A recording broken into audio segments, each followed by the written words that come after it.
G'day folks, what do you think of that? I've been waiting until this arrives.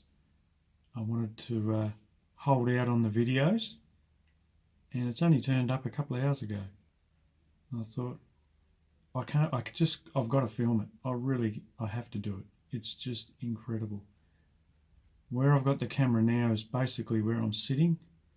So that's the view I'm going to have now from now on. Simon, you have done an incredible job. Goodness me. It's just beautifully built. You've done a beautiful job. I love the design of it. I can just see how it's just going to just get that incredible flow through the carb, so we get that beautiful signal on all four chokes, and we've got a nice big plenum. Oh, it's awesome.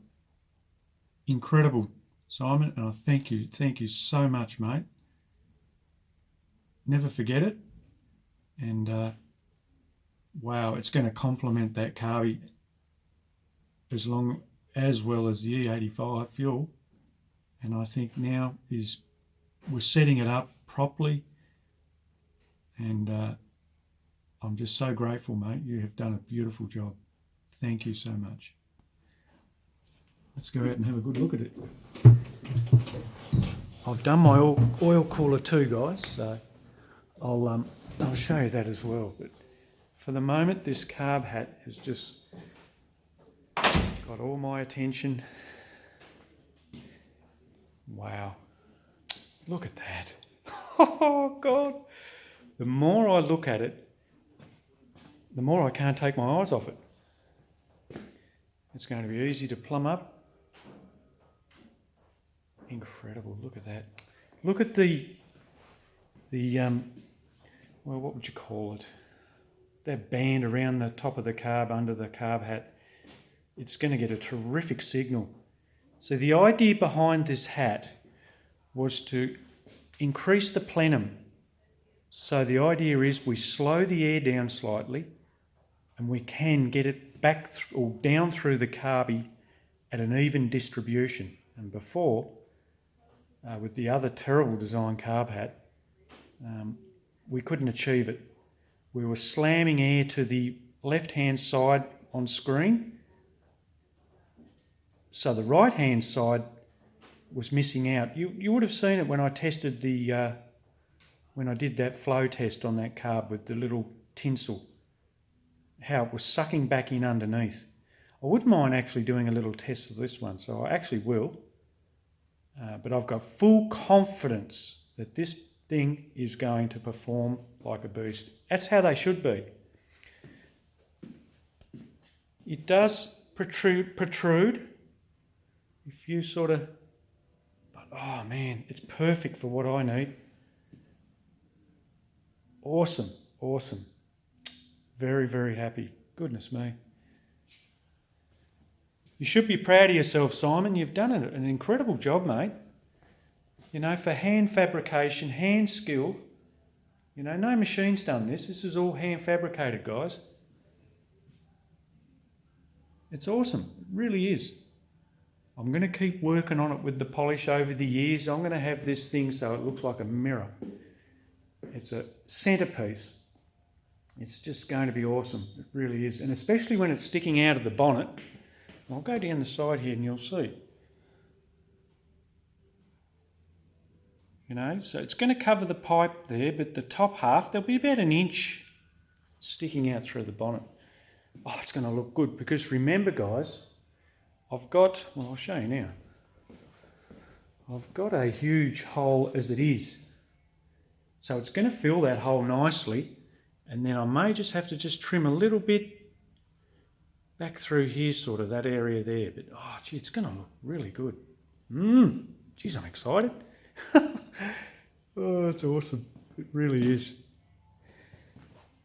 It's incredible. Golly.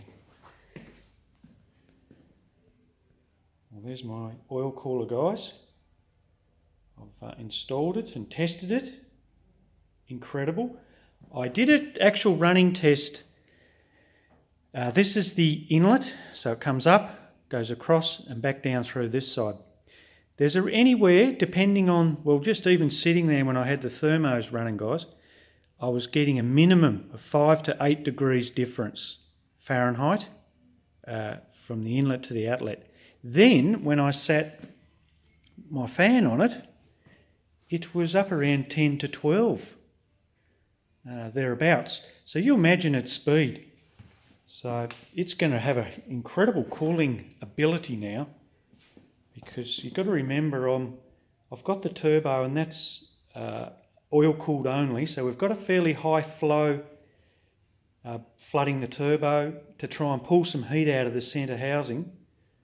So I really needed something to take the temps out of the oil. And even since I've done the grout on the block too, and that's had more of an impact. I'll show you down there on the sandwich plate. I'll just get a light. You can see down in there, plumbed in nice, works like a beast.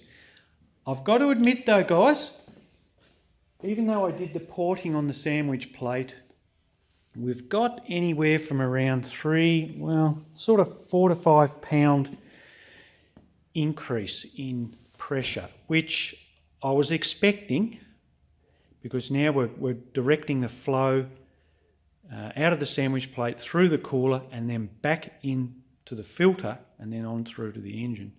So we have created a little bit more restriction, and hence why we've got a few more pound oil pressure.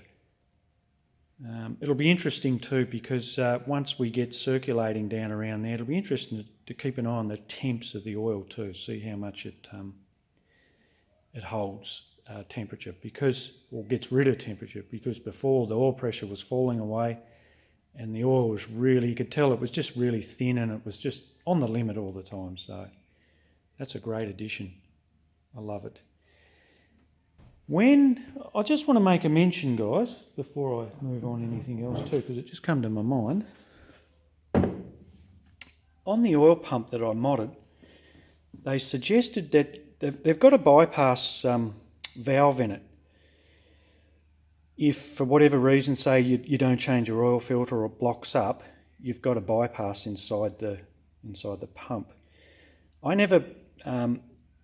was instructed in the information that I was obtained to block that off. Well, I never ended up doing it, and I'm glad I never, because now when you think about it, if there ever is a situation where there is a fair restriction going through the filter, through the oil cooler, then through the filter, at least I've got a bypass now still in place that will feed the engine. So I'm glad I did that.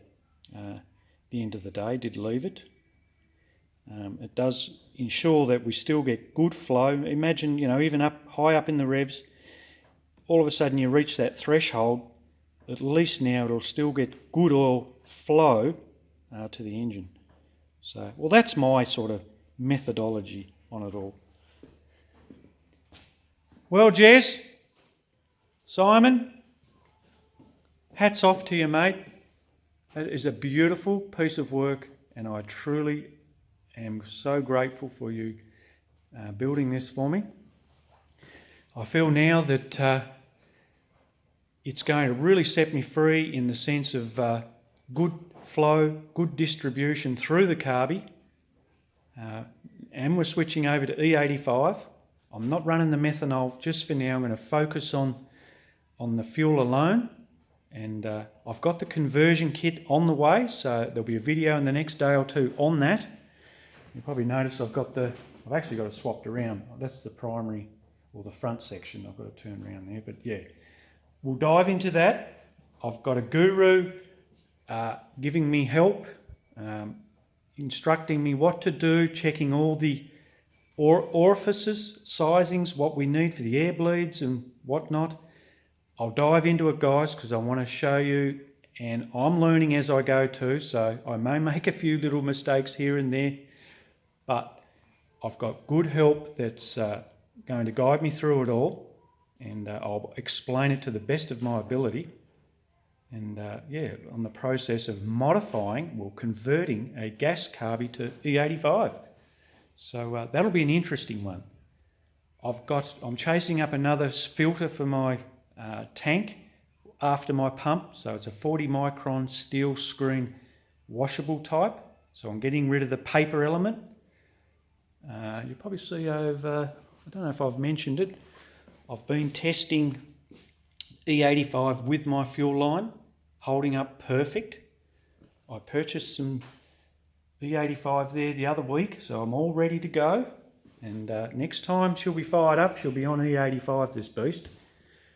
I'm in the throes of torquing the head down. I've just torqued this one down. Quite interesting too, guys, because I did 4 or 5 decent heat cycles on it, and they were about 1/8 of a turn. Pretty much nearly every stud had to be tweaked up. I would have guessed they sort of let go to about 75 pound. So we've retorqued them all, checked them over again, and I've just got to do this side. And we're not very far away, guys, from testing this car, so I won't say anything further about what my plans are. I will do in the next video or two on that side of it, but we'll focus on the E85 and get this all sort of up and running as we sit, and then we'll go from there, guys. Well, I hope you're enjoying this. This is really, really fantastic time for me now. I've sort of got over the hurdle of putting the engine all back together, just fine-tuning it, got the oil cooler on, sort of really, really enjoying it now. Really enjoying it. And this is just fun times ahead, guys. This is really going to change the way, well, hopefully, the way the engine will survive now, and good knock resistant fuel, and a great learning curve. I love it. All right, folks, I'll pop one up soon. Catch yous later.